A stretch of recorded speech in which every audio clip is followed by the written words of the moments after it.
মির্জা আব্বাস কিন্তু বড় দুর্নীতিবাজ। আপনারা জানেন যে ওনার মামলা কয়টা। ও এমন একটা চিজ আওয়ামী লীগের সাথে আতাত করে চলে। সে হলো ওই যে ব্যাংকের ভিতরে বসে বসে, হ্যালো কেমন আছো আওয়ামী লীগ বন্ধুরা, তোমরা ভিতরে আসো আলাপ করি।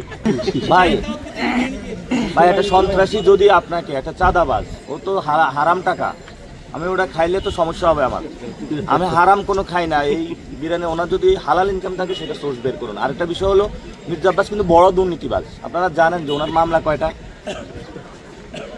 তাকে 5ই আগস্টের পরে 2টা মামলায় রিলিজ দেওয়া হয়েছে এবং এই ফ্ল্যাট জালিয়াতির মামলা রাজুকে, এবং তার অনেকগুলো মামলা চলমান আছে। তার নামে অনেকগুলো দুর্নীতির মামলা হয়েছে। ওই মামলাগুলো গেল কই? হাওয়া হয়ে গেছে। সে পুরা আওয়ামী লীগ আমলে আন্দোলনের কারণে মামলা খাটছে কয়টা? মাত্র 7টা।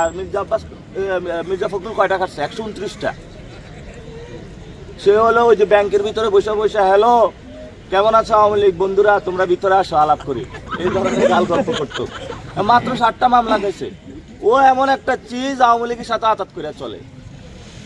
ও এমন একটা চিজ ভারতের সাথে আতাত করে চলে। পুরা ঢাকাটা একটা সন্ত্রাসী রাজত্ব গড়ে তুলছে। সবাই আমার বলছে ওর বিরুদ্ধে কিছু বলার নাই, ও এমনি 12 তারিখে হাইরা যাবে। পচা মাল নিয়ে কিছু বলার দরকার নাই।